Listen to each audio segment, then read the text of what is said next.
Thank you very much. Let me get my PowerPoint set up here. So, you know what they say, don't believe anything you read on Wikipedia. I would say that coming here to QVC was very interesting to me. I felt like I was in a part of my life. So, ni hao ma. I made a media business in China. As a matter of fact, today, as we speak, more people watch my media than watch the Super Bowl on a daily basis. And that's because there are a lot of people in China, and they're all interested in the weather. That little business was sold to some partners at NBC Universal, and hence I get to be with you here today. So I have been on the business side. I've been on the policy side. Today, I'm actually the principal consultant to the state of Hawaii and the state of Indiana for college and career readiness. And I work with a group of people called the CCSSO. They're the co-authors of the Common Core Standards. They're literally, your secretary is a member of that group, the Council of Chief State School Officers. I also work with the National Science Foundation that looks into and funds research relative to what we're trying to do. I have a couple of goals today. One, I want you to understand what this is about. I'm going to go a little bit into the weeds because if you're talking education, you have to understand some of the details. But I also want you to understand three specific talking points, three specific priorities that I hope you will embrace and that I convince you are where we need to begin. I won't answer all of your questions, so you have my email here. You have the presentation, etc. Feel free to connect with me, and I or someone smarter than me will answer. On that score, I would like to note that I invited today someone who's smarter than me. You guys are all CEOs and business guys, so you know that the key is always having someone smarter than you in the room. And David Samuelson is here. David is a key partner. He was at Pearson, one of course, the largest global publishers, did a lot with e-commerce, etc. He works with Achieve 3000 now and is also a policy kind of guy. So if there are questions I can answer, Dave, you're on the hot seat. What are our priorities? Why do we care? What are we trying to do? Well, at the end of the day, we really are trying to do three things. One, we're trying to understand our progress, but our progress toward a completely new set of outcomes, okay? When I say a new set of outcomes, it's a new set of measurements. We call those measurements college and career readiness. And I'm going to show you a sense of why that's different and why we care about them. Two, we're trying to increase rigor. I'll define that for you, but in a nutshell, No Child Left Behind is a function of the failed policies of the state of Arkansas Department of Education. All right? It actually started with the Clinton administration. George Bush and Teddy Kennedy did a pretty good job, I think, creating something that was doable. But No Child Left Behind ended up with a really, really long list of all of this stuff that our kids are supposed to know. And guess what? Do they know it? They don't know it. You can't memorize a textbook, and neither can they. And what's happened as a result of that policy is that inside of the classroom, our practitioners have become people who turn pages. They turn the pages of textbooks. And what's happened to our children is that they have been taught to cram for the test instead of to think. So I still want them to know some things, but I especially want them to be able to think. The third piece that we must do, and you know this more than anyone, is we must develop our leadership. And I will admit that I was disappointed last night that there was a word I didn't hear, and that word is principle. I want you to imagine that you have a multi-million-dollar business. It's called a school building. And you put in charge of that business a person who was perhaps a football coach. Okay? Perhaps has some training, advanced training in education, but has never had formal leadership training. Would you do that in your business? That's what we do. And I will show you some information, some research from the Wallace Foundation that says the single most important place where we should put our money is actually in the principle. You have some information on people who support the Common Core. One of them is Eric Smith. He was most recently Chancellor of Education in Florida. I had a chance to talk with him long before he did that. He was head of the Council of Great City Schools. I said, you know, if you could do anything, if you had all the money in the world, what would you do? And he said, I'd put every dime into the building leader. So let's start with number one. Guys, it's about reading. It is about the ability of our children and your workers to actually read something that they're going to have to apply inside of the schoolhouse, inside of the workplace. Measurement of reading ability. Common Core is about the ability to comprehend and apply increasingly complex ideas. Okay? I have to be able to read them or hear them. Hear, by the way, is an important word because you don't always get a memo. People do talk to you. The ability to analyze and synthesize, to do something with it. Explain and make an argument. Do what I'm doing right now, and then writing or speaking. Anyone here try to hire a marketing writer lately? Someone who can put two sentences together? You find a lot of MBAs that can't do that? It's a problem. Same with speaking.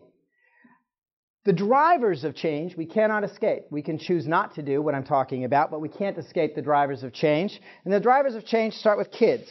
So I'm going to begin this morning by introducing to you a friend of mine. He is 24 months old. Hi, this is Bridger. Say hi, Bridger. Hey, Bridger. He is playing with the iPad, and he just turned 2. So, why don't you show us, first of all, draw us a picture. Nope. Yeah, draw us a picture, Bridger. Good dinosaur. No, draw us a picture first. Okay. Sweet. I'm excited. Oh. This? Yeah. A red bright one? Do a new one. Okay. And a bright one? Yeah. Why don't you draw a squiggly line? You're so smart, Bridger. Draw us something. Oh. Oh, you want to change the background to blue. Yeah, blue. Why don't you show us the stamp, like the car stamp? 24 months, Bridger's doing color matching. Okay. Watch all the animals. What's a dolphin, okay? You want to find a dolphin? He can tell you the name. Yeah. Okay, you think there is one in there? Yeah. Hopefully. Ooh, there's some other animals. Why don't you pick another animal? Dinosaur. Ooh, yeah, do the dinosaur. Is it dinosaur color? Whoa, nice. Now draw a picture. Okay. Do you like being 2? Whoa. The complexity of the interface here rivals some of the Microsoft products we use daily.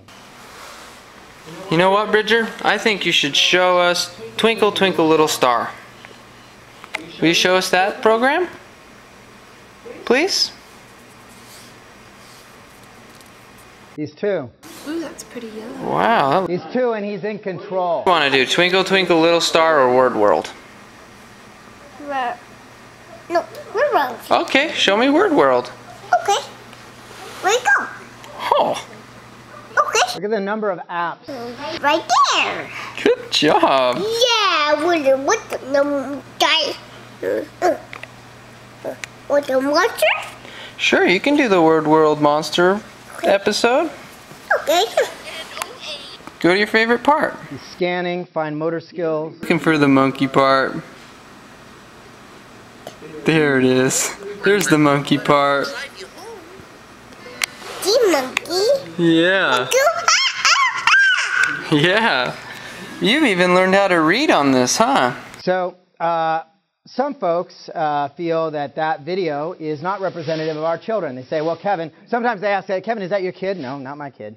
They say, well, listen, it's white, affluent, probably had a tutor from the day he came out of the womb. If you believe that, I want you to go down to your local Chili's restaurant on a Friday night and see what those kids are doing. According to the Pew Foundation, more than 90% of all American children have access to a mobile device. Most of them also have access to a computer. We talked last night about our parents changing. The ecosystem of our children has changed.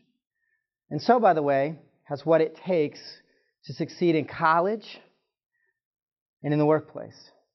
The single most important problem that we're trying to solve through the Common Core has to do with this. Each year, we have 1.3 million kids that fail to graduate. You guys know that statistic. Of course, our large urbans are pretty much dropout factories. Philly is an example of that, sadly. Good things happening there, but we are equally as concerned about this number right here, the percent of freshmen that enroll in at least one remedial college. 42% is the national average. By the way, that's being nice. Today, it's growing up to 50%. Four-year institutions, 20% and growing. We're about at a 1/4 of the kids that go to a four-year institution have to take a high school course there. It is, by the way, on average $1 billion per state that we pay for that, but nevertheless, beyond that, those kids are 41% more likely to drop out of college. What happens if you go to college for 2 years, you feel dumb, and you drop out? What do you got? Debt. That's exactly right. And you all probably know that college debt today is currently greater than credit card debt. And because of the provisions in the new Health Care Act, which actually included financial aid, kind of a little slip in there, today federal financial aid is a bottomless pit. All right? It is completely limitless funds to go to school, but many of these kids aren't getting a degree of any kind or a certificate. So at the end of the day, we have to solve this. How do we do that? Well, first of all, we begin with what does it take? What does it take to get a job? What does it take to succeed at college? There are 5 critical elements that employers require of an employee. And these 5 elements are actually essential. They are foundational to the Common Core. So you guys, you all are at the foundation of this educational reform. That's true. 1, concepts and new developments in science and technology. Everything is about science and technology today. I'm sure here in broadcasting, if you go down to the Kohl's department store, okay? The ability to analyze and solve complex problems. We have no clue what the problems are going to be 2 years, 5 years. A kindergartner today, 12 years from now, will be coming out of the system. 12 years ago, Bill Clinton was still president, and the iPad and the iPhone were not products. Google wasn't even a public company. We don't even know what's coming. The ability to analyze and solve new problems. To apply knowledge and skills to real-world scenarios, not the strange scenarios that you get inside of a textbook. Critical thinking and analytical reasoning skills, and the ability to effectively communicate orally and in writing.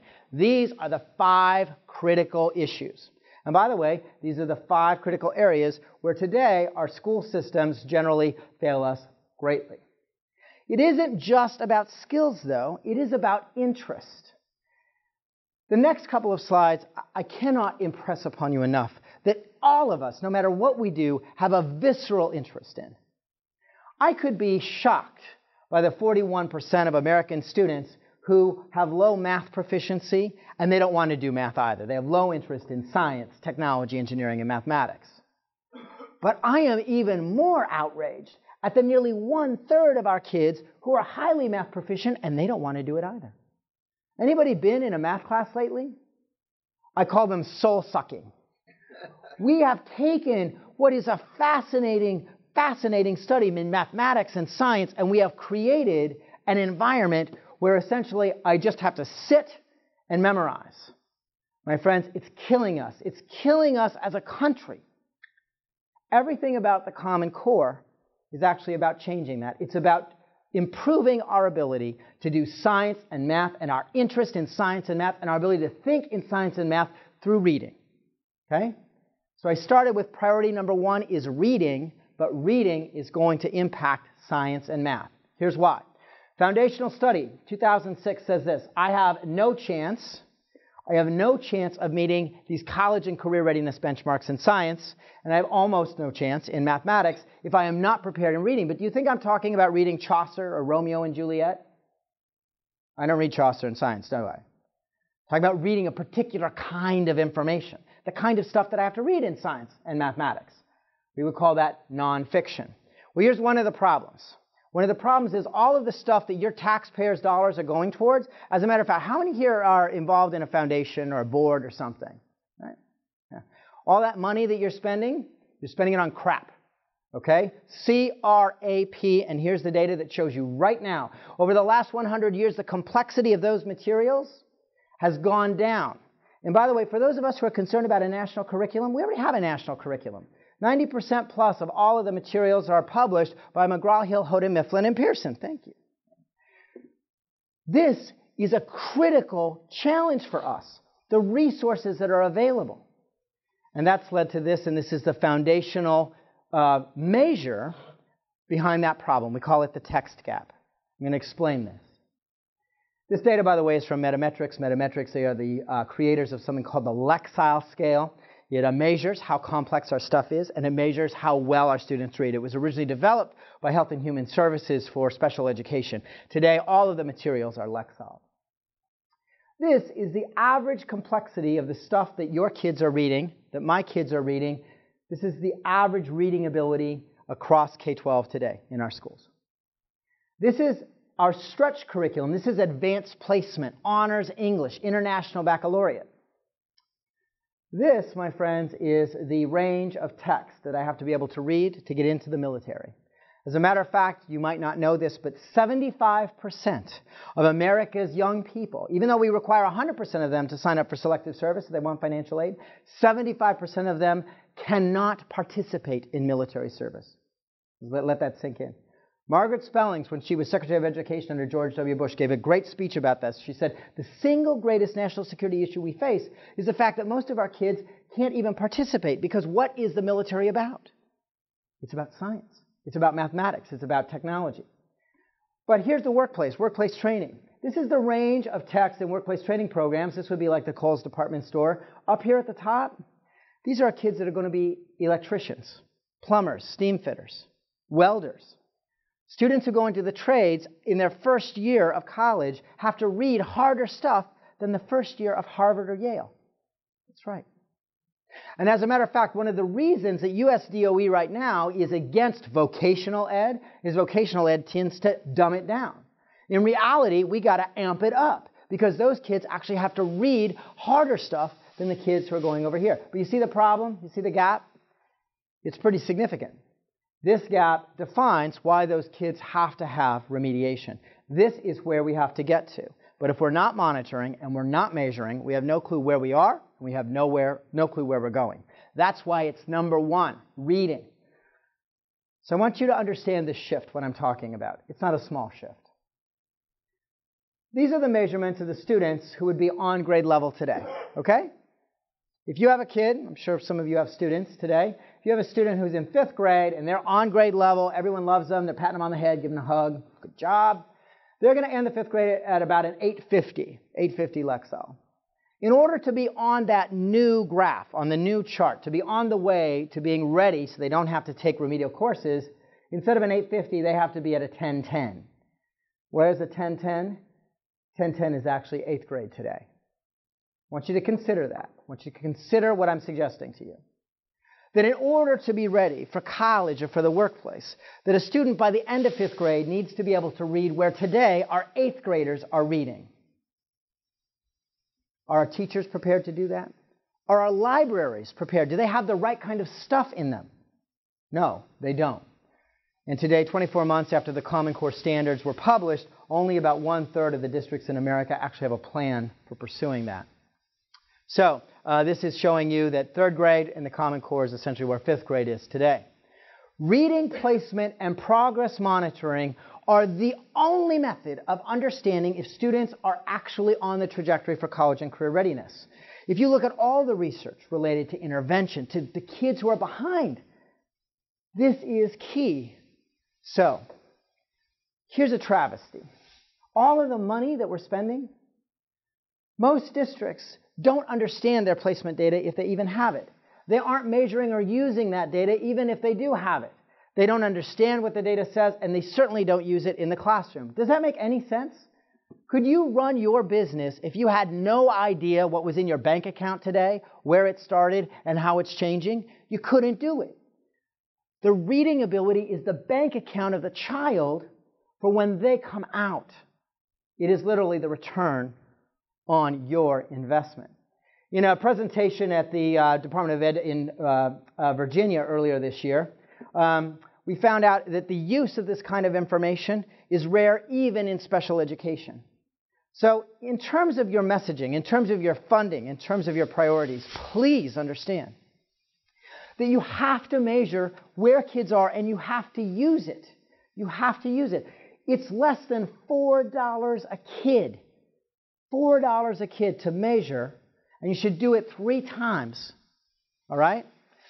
Our districts they don't know student reading data. It is our number one priority. So there are a number of places where you could go to do this. So I don't care if you, or I don't know if you care about these things, but I will tell you that Lexile.com if you're looking for other policy folks. NWEA, they're actually involved here in some of the state testing. Achieve 3000 has a commercial solution that's very inexpensive.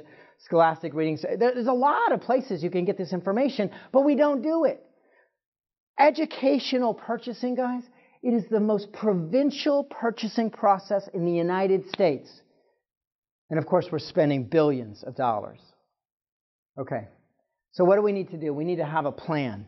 The state of Pennsylvania needs to have a plan to understand down to the gnat's rear end where each and every student reads and to monitor their reading and to make sure they're getting on that new trajectory. We need to fund that, we need to measure it, monitor it, and then we need to act when the kids are not there.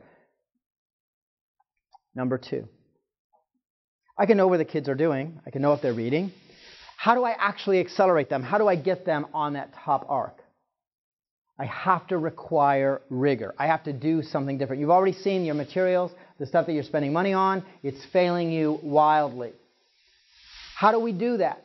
Well, the first thing is you read stuff that actually matters. You read stuff that is nonfiction, that you're actually going to do in the classroom. By the way, huge pushback. Labor unions, etc., teachers unions, don't you tell me what I'm going to teach in the classroom. I've been teaching this novel for the last 30 years. I don't care. I don't care if the kids aren't getting ahead. Complex text. Math understanding. By the way, understanding, not calculation. There's something called the math fluencies. Anybody know the percentage of kids that come out fluent by the 4th grade in the ability to multiply and divide? Less than a third. Less than a third. If you can't multiply and divide, you actually can't do fractions. If you can't do fractions, you can't do algebra. Interestingly enough, if you're in an Asian country, you teach about 1/3 less math curricula than we do, and your kids do better. They kick our rear ends, and I'm going to show you why. Students who are behind, okay, we have this belief that our students who are behind, they can't do the hard stuff. We need to put them over here, all right? The students who are behind, they don't need to go to college. They can just, they can learn to be a welder. Well, interestingly enough, the skills that it takes to be a welder, as I've just said, are actually higher than the skills that it takes to go and get a 4-year degree in some disciplines. So, a little piece of research. 40,000 kids, 6th grade. Some of them were great at math, some of them were okay at math, some of them were not good at math at all. And we put them all in the highest, the most rigorous math class. Guess what? How many failed? None. And the kids in the lowest quarter actually had the highest acceleration than they had ever seen. We have to get rid of this idea. All of our kids have to have that highest level of rigor. So, where are we going? When we think about rigor, well, we can compare rigor to all of the other countries that are currently competing for our business, and that's what we've done. These are data from the PISA, which is the international assessment, okay? PISA and NAEP, if you've heard about NAEP, it's our nation's report card. They're aligned. So this is the new benchmark. This is where we're heading. Guys, we just want to tie Canada. It's all we want to do. We're not going to beat the kids in Shanghai on the test because they come from a very narrow socioeconomic status. And yes, there is something magical about Lutefisk in Finland. Actually, it's a very homogeneous society, okay? So we want to come in at 5th. In English language arts, this is where we are today, okay? Now that's pretty doable.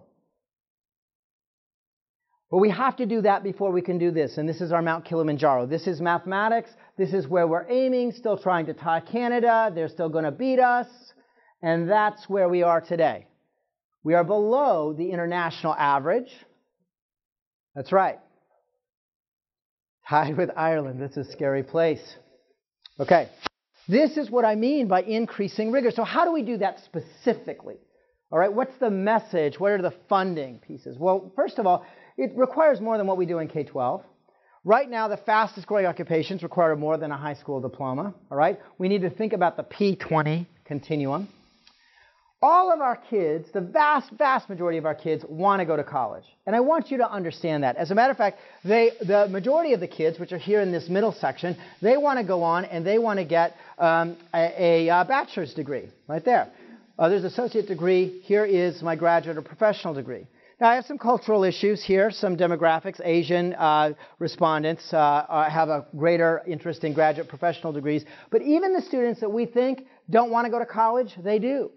And they go to college, and they drop out 2 years later. So, where are we today? I showed you the international comparison. Now let's do the domestic comparison. This data was updated approximately 4 weeks ago by the people at ACT, and it shows us the percent of America's students that meet the college and career readiness benchmarks. Just over half in reading. Under half, 46% of our students meet the college and career readiness benchmarks in mathematics. The sucking sound over here is science. We don't teach science K-5 in this country. It's a special. Only 1/4 of our students are actually prepared to go on and to meet all 4 of those benchmarks. And that matters, by the way. That matters in your ability to hire and those students' ability to earn. By 2018, 63% of all the jobs in this country are going to require some kind of college, 2-year or 4-year degrees, certificate program.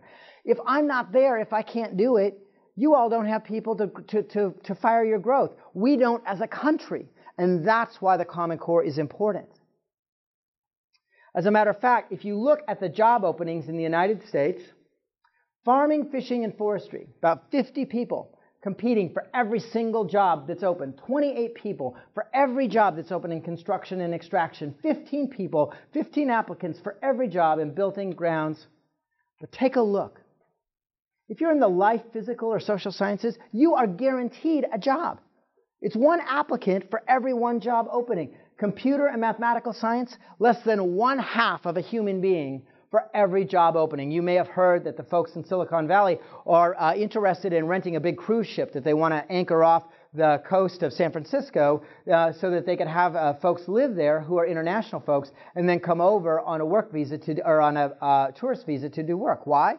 We can't import these people. We're maxed out on the H-1B visa. Done. Healthcare practitioners and technical jobs in healthcare, I don't know who's going to take care of you, but we have less than 1/3. We have to get our students interested in these jobs. We have to get them interested in these skills and certainly proficient.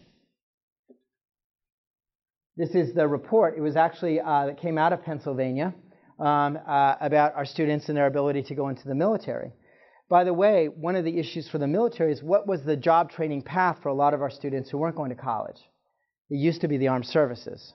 Today it is not. Okay. So at the end of the day, we should be concerned about this. I'm trying to help you define rigor. What's the message? Well, the first message is that we have to change the student's ability to read. Right now, you heard those new tests, those new Keystone tests, they're going to be aligned to the Common Core. 2/3 of our kids would flunk. I want you to imagine the headlines across Pennsylvania when it said 2/3 of Pennsylvania students are not ready for college. They failed the test. And oh, by the way, the African American students, it was 90% of them failed. That's what will happen. That's the reality. And it's all about their ability to read. Reading, reading, reading. So many folks would like to avoid this change. They don't want to increase the level of their reading. So they say, oh, but we have good themes. We have good juicy stuff that we're teaching. Stop it. It's about your vocabulary. It's about the sentences. There is a science to this, my friends. You know what? One of the things that drives me completely bonkers is that for approximately $60 per student, and you heard the data last night, right? We were spending $12 billion in this state. We should be spending $17 billion. We're spending $26 billion. I could take you right now into classrooms across the United States where for less than $60 a kid, those students are accelerating their reading level by about 2 grade levels. You're like, Kevin, why isn't that happening everywhere? Because our purchasing systems are completely ridiculously screwed up, and people buy from these large publishers because they know them. For $60 a kid, we could solve our problem. That's true, by the way. So I want to give you a sense of what I mean by rigor, right? What do our kids need to be doing? If you're involved on a council, a foundation, a school board, this is what I mean. In 10th grade, every single student should be able to read Ovid's Daedalus and Icarus. Anybody remember Beowulf? We probably had to remember Beowulf. Yeah, that's what it's like. It's like reading Beowulf. Every student needs to be able to read Beowulf or Daedalus and Icarus and another essay from Anne Sexton. They need to be able to read those 2 complex texts and then write an essay, actually talking about how the second author transforms the first. All right? Daedalus and Icarus, sadly, is almost wholly confined to honors English courses. This assessment question will be coming to every American student or something like it. Well, I should say almost every American student in 2 years.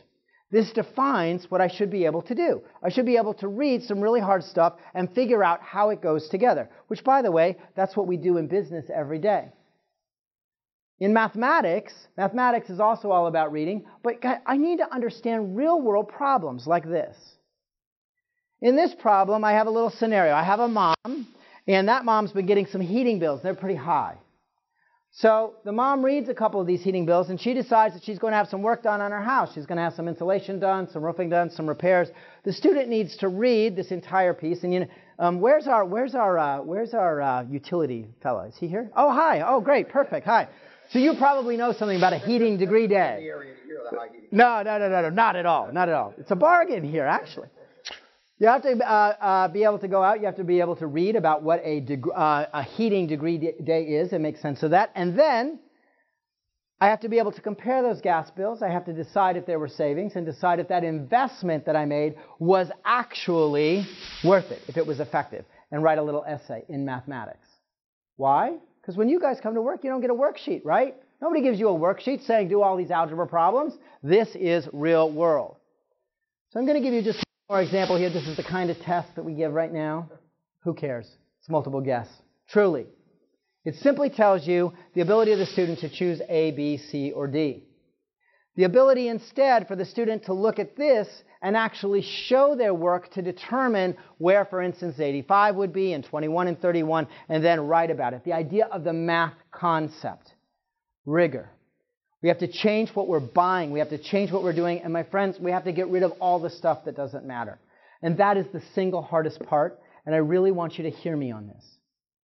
People will ask for your money. You have the ability to lobby. You have very powerful voices. The single first thing you should talk about is measuring where our kids read. Done. Secondly, get rid of the CRAP. This is from the National Science Foundation. The important thing that I want you to notice is all the white squares. All the white squares, all the stuff I shouldn't be teaching. Today, in our classrooms, these are full. This is mathematics, kindergarten through 3rd grade. And by the way, it also tells us what I should be teaching. Most importantly, what it says, I should be teaching things like advanced geometry in kindergarten. Kevin, that's crazy. Actually, it's not. About the first year of kindergarten is wasted in mathematics because kids have been doing spatial relationships since they came out of the womb. So I need to, our curriculum, again, it wastes the entire year. But people are going to want to buy more stuff. They're going to want to use your money to do new things. What's going to give? Get rid of the stuff we don't need to do.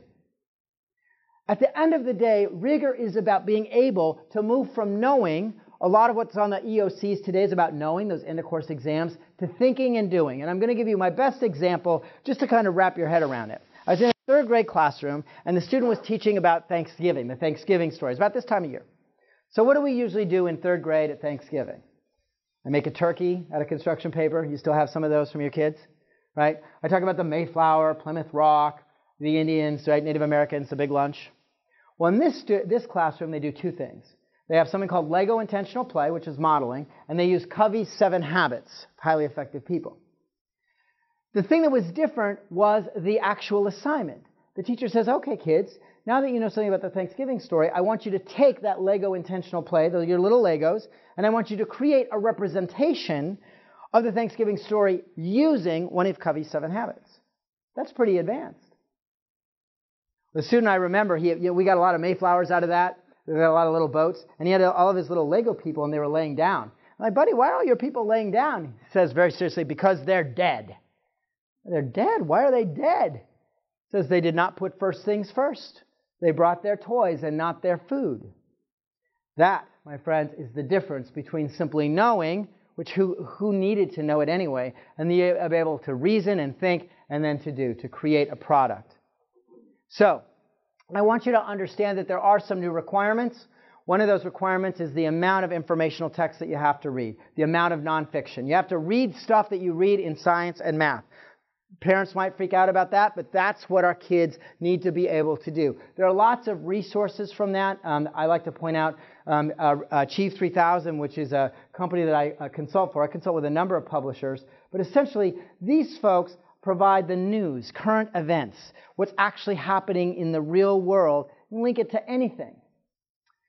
We have to make sure that we ask better questions. 80% of the questions that we ask in the classroom don't require students to read. It's like this. We read the Gettysburg Address. Did you like it? What did you think about it? Or you might ask, according to Lincoln, what made this nation new? I know, the Declaration of Independence. Really? He didn't mention the Declaration of Independence in his text. What are you talking about? And by the way, what happens in our classrooms is that the students who are behind, the students who are in the middle, and the students who are advanced, the students who are behind get the really easy questions. The students who are advanced get the harder questions. We have to stop that. Everyone needs to be made to read, and to read deeply, and to be engaged. Part of the revolution is in our vocabulary, in the stuff that we talk about. So again, I'm giving you a sense of what rigor is, just to fill your mind with a few facts. So as people are talking about this, what does this mean? What's this shift? Well, I'll give you an example of the shift. It gets back to essential vocabulary for kindergartners. See that word hexagon? If you Google baby and iPad, there's a little video of a little girl who's being videotaped in the grocery store, and she goes down and says, "Look, Mommy, it's a hexagon." Our students can learn these words. Are they learning these words? They're not. You know why they're not? Because we're not saying them. Your students who are behind, if you're working with distressed populations on any of your organizations, your students who are behind, they come into school literally thousands of words behind, not being able to read, being able to hear, understanding them. It is the listening vocabulary. This list is not a list for my kids, it's a list for my teachers. Rigor is about asking better questions to the teachers. It's about making sure that the teachers are using the language of their domain. It's about teachers changing their practices. And yes, I need more and better information and stuff in the classroom. But if I'm unwilling to do that, if I'm unwilling to change my level of conversation, I'm sunk. I'm sunk. There are a number of free resources. You don't have to spend a lot of money. As a matter of fact, I'm the principal consultant to Orange County Public Schools in Florida. They're the 15th largest school district in the United States. They have 100 folks in their leadership team leading more than 1,000 teachers in what we call the Black Belt Graduate Program, changing this process, and they've done that for less than $100,000. Okay? So, Corepedia.org is a free resource. Here's one of the things I want you to understand about these standards. People will say to you, "Oh, we've implemented them. We're done. We're done. We did it." Because we bought something or we created a new checklist. What we're about here is not about a checklist. It is about a very tight progression of skills and thinking. Please, when the people say to you, we've got it handled, I want you to say, how? Why? Oh, we bought that thing. If that thing was made in the last 3 months, maybe so. All right? I'm going to be very prescriptive for a moment. I'm going to tell you specifically one of the things we must do to increase rigor. As a matter of fact, if you remember anything besides measuring reading, I want you to remember this. This data is less than 1 month old and is from the National Assessment of Educational Progress in Writing. It's very interesting. It's the first time we've ever tested kids on the computer nationally for writing, and we set a new benchmark. All future NAEP writing will be compared to this. Well, here's the bad news. About 27% of our kids are actually proficient at writing or advanced. You know that. Hire someone who can write. It's pretty dang hard. Kids, basic and below basic. Well, the good news is that I don't have more in the below basic. I have a lot of kids in the basic in the middle. If you look at the demographics of those students, it's very similar to the demographics that I was just talking about. Okay? And by the way, this kind of test, this is the kind of assessment that's coming for all of our students. But essentially, if you're African American, about 90% of our kids not ready by a long way. Okay? 90% African American failed. If you are Hispanic, you've got 14% that actually passed. So, the NAEP actually found out what we have to do, very specifically. One, we have to write to an authentic audience. So don't just write to your journal. If you're going to write in your journal, write to God. Write to your mom and dad. Write to the president, right? Write to someone who's authentic. Use evidence, but use the computer. Here's the crazy thing. The kids who did really well were the kids who used the computer to write. And interestingly enough, the kids who didn't do well, they reported having access to the computer. So the next time someone comes and says, open your wallet because we want more computers, it isn't about more computers. It's actually about using them. Using them. The students also, who did very well, wrote 4 to 5 pages weekly. Now, for you and me, that might be, you write 4 to 5 pages in a day. 4 to 5 pages weekly should not be rocket science, but we don't do it. You know why we don't do it? We're afraid of grading it. Our teachers are fearful of all of that stuff that they have to grade. And you know what? The research says I don't have to grade it to have the students get something out of it, but the parents are afraid, or the teachers are afraid if they don't grade it, you guys, the parents, are going to be mad. Increasing the amount of writing is one of the single most important things that we can do. Now, if you split this up, English language arts and social studies, and then math and science, and you say I have to write in mathematics, well, that's not too much. Why don't we do this? If you're going to increase rigor right there, this could be a policy issue. Every student in our school will. But it requires the principal to make it happen. Use of technology, and then lastly, the use of the thesaurus, interestingly enough. The students who are interested in the words that they were selecting did very, very well. So there you go. You want to know how to move our kids ahead, how to actually tie Canada? I'm telling you specifically, explicitly. Number of resources when you get the PowerPoint. If you care or you have analysts, you can have them look at that. You can also go out, you can get graduate training in these kinds of pieces. There's this black belt certification, which I noted through the University of Southern California. One of the things that you see is that these shifts are so big, guys. These shifts are so big. Anybody hear about a day of professional development? Do any of you train your workers by sending them off to a seminar and expect them to come back and be able to do what they learned at that seminar? That's insane. It's absolutely insane. You remember 10% of what you learn. There's not enough money, there's not enough time to train our teachers that way. We have to go deep. We have to think about sustainable change. And I'm going to say one last thing about that while I'm on that horse. You guys, you heard Race to the Top, right? You know how much money that is? $6 billion. But the states got to keep half. So half of the $6 billion went into the schools and half were kept by the state DOEs. Well, under George W. Bush, we had something that was also $6 billion, and it was called Reading First. And we did it for 3 years, and at the end of the 3 years, what did we get? Nothing. Hadn't moved the needle. You know why? Interestingly enough, the folks who did it the last year, and they only had 1 year to do it, they did better at the evaluation than the people who had 3 years because of death by paper cuts. In that year that they were doing it, it was important. The folks who had implemented 3 years ago, asshole hat. Right? We didn't think about sustainability or complexity.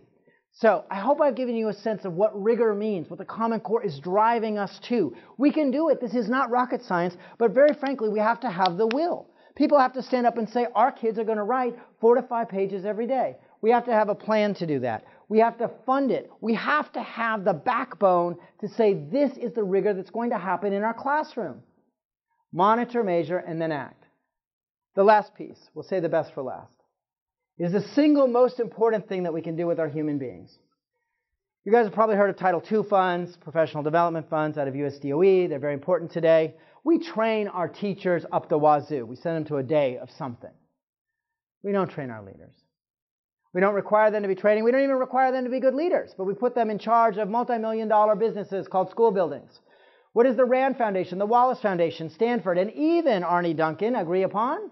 The leadership development is the highest impact, most cost-effective thing that we could do, period, in our schools, hands down. This is a report from January 2012 from Wallace Foundation. I'll send it to you. You can find it. Fascinating. The most important thing here is a particularly noteworthy finding, is the empirical, that would be measurable link between school leadership at the building level and improved student achievement. The principal makes everything happen. You read in the newspaper about the teachers. It's not about the teachers. It's about who's leading them in that building. Unfortunately, the principal is often seen as, overwhelmed, way too busy. We're not going to require more of them. And so we just ask them to tag along to the stuff we're doing for teachers. We have to change that. We have to begin. There is a pathway to doing this. That pathway is called the National Pathway for Implementing the Common Core. It was developed by the folks, the researchers who actually built the standards and understand this stuff. And it was built with the idea of sustainable change. And it begins with leadership. There are 5 key elements. If you haven't seen this, it's one of my favorite slides. And it begins with a vision. Our vision, my friends, is not standards. It is Bridger. Our vision is college and career readiness so that our students, when they go to college, they don't have to have remediation, they don't feel dumb, and they don't drop out. And they can come to your workplace and they can write and talk. And they have the skills to think for problems that we don't even have any idea we're going to be there. They do have to have the skills. By the way, your teachers do not have the skills to do the things I just told you. They don't. Don't even pretend that they do. But they're not going to get those skills by going to one-offs. They're going to get those skills by having things that are job embedded and by having a good principal and other people who are coaches on their team 24/7. Incentives. Money can be an incentive, but if you look at the research, and you guys know this, you give pay raises and bonuses, money can be a nice incentive, but there are other incentives, including, most importantly, the link between the person who's supervising me, the principal, and what I'm doing in my classroom. And secondly, I can go on and I can actually take a graduate course, or I can get credits and I can get training. I wish that the incentive was just that the kids did better, but I don't know that that's enough. Resources. Again, for all of you, please, it is not about buying more stuff. It is not, it is not, it is not. The only things, if you were going to spend a dime today, I would say is only spend it on digital materials, and those would be digital materials that are solely focused on nonfiction, on informational text. Otherwise, if it's traditional materials, it's done. It's like newspapers. Black, white, red all over, it's dead.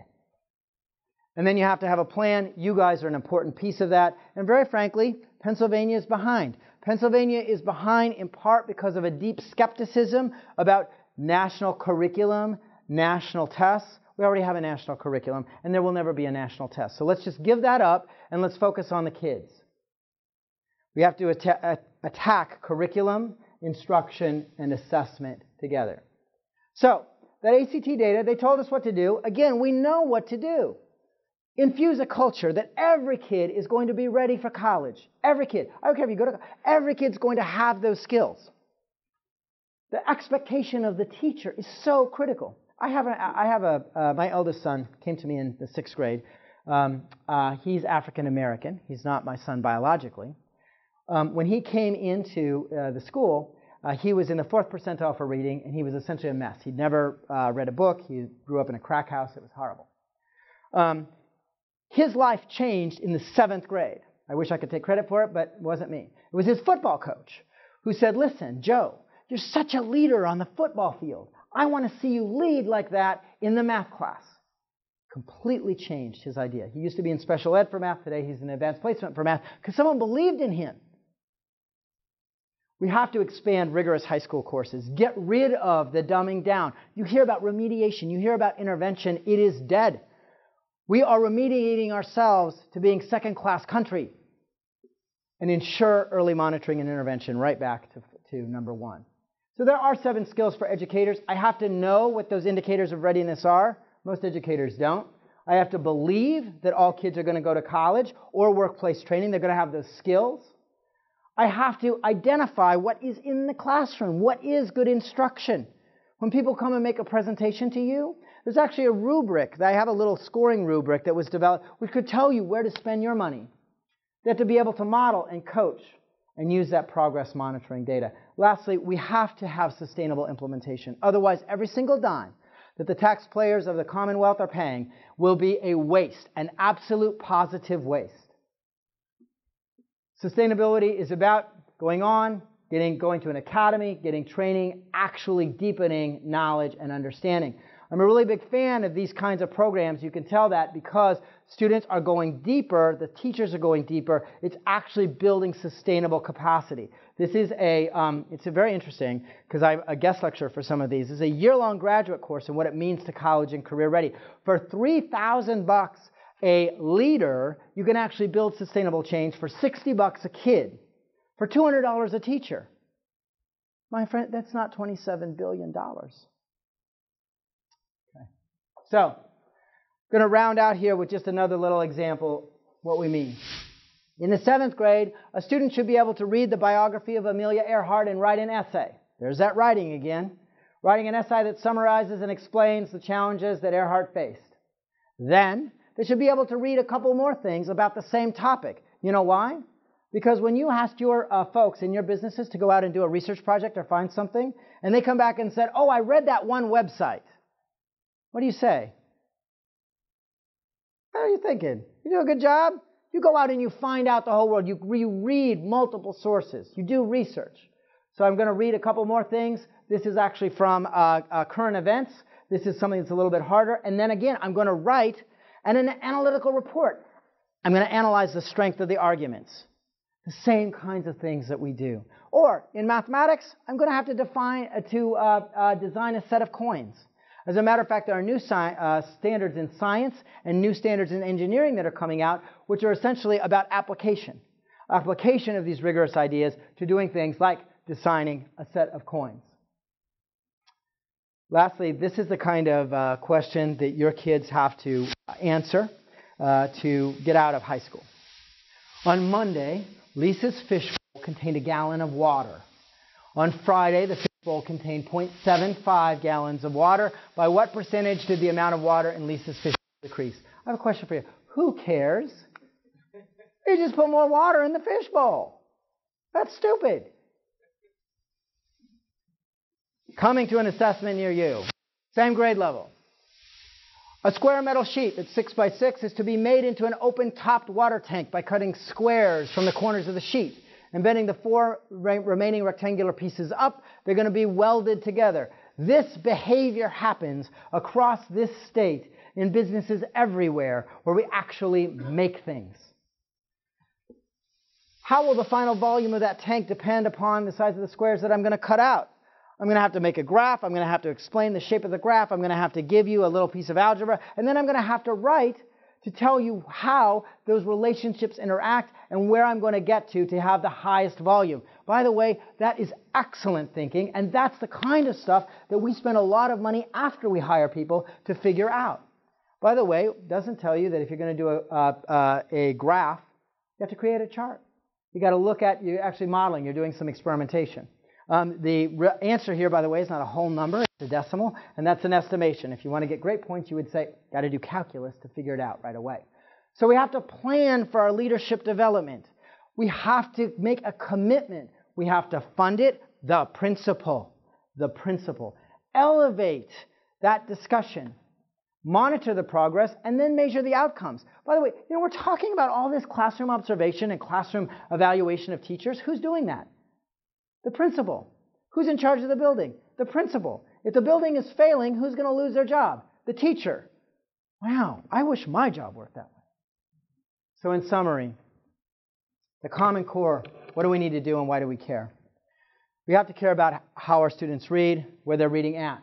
We have to measure early and often. We have to require rigor. And we have to give time. We have probably 2, maybe 3 years to make this change. We have to be very careful about the money we spend and where it goes. And we have to develop our leaders. I want you to remember that our kids that we think are on grade level, are not grade level. They are actually 2 grade levels behind. I'm going to end with another little video. Single biggest challenge for our teachers. Dismissed from drama school with a note that read, wasting her time, she's too shy to put her best foot forward. Turned down by the Decca Recording Company who said, we don't like their sound and guitar music is on the way out. A failed soldier, farmer, and real estate agent. At 38 years old, he went to work for his father as a handyman.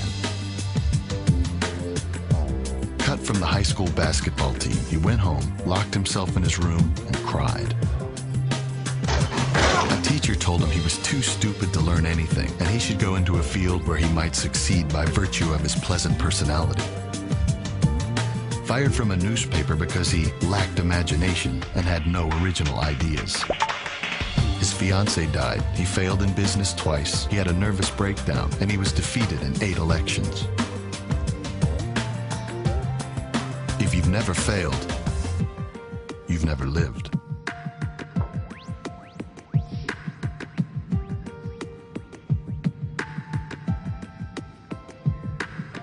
One of the challenges with our current public discourse is that we're all afraid of failure. We're afraid about what's going to be in that headline.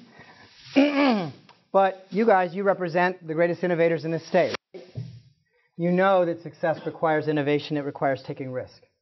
All of the things that I talked about today are doable. We know what to do, but we have to have the courage to risk and to innovate and to change. I actually get to spend other people's money. If you are working with a foundation or you're looking for consultation, etc., I can spend other people's money to get you some help if you want it. So that's actually Tim. He does our stuff, but you have my information. Otherwise, that's me. Thank you so much for allowing me to be a part of your conversation.